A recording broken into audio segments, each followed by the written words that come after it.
The door is closed. Is it locked? Tumawag ako after QMB signed, right? After QMB kahapon, the QMB, was finalized and I released the story last night. Kinausap ko kampo ni Kai Soto. And alam mo ano sabi you nila? did. You know what they told me? I quote to ha. Direct quote. The door is closed. Is it locked? And atsa mo, ang susi, tinapon na sa dagat. Wala Bakit talaga. naman? I know there's no chance. There's no chance he'll play in this window. Kung ikaw si Kai Soto, anong pipiliin mo sa July? NBA Summer League o Gila? $10,000. Kai Soto's not gonna play. Opinion ko lang to ha.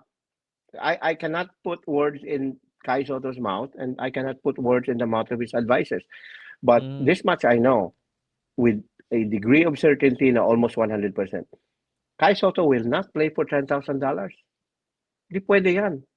Kulang yan. It's about value. Yun ang hindi naiintindihan ng mga tao eh. I mean, kasi fans, Pao, they are obstructed, ang view nila, obstructed sa fandom nila, sa bias nila. No, dapat libre, sa bansa libre. No, it doesn't have to be.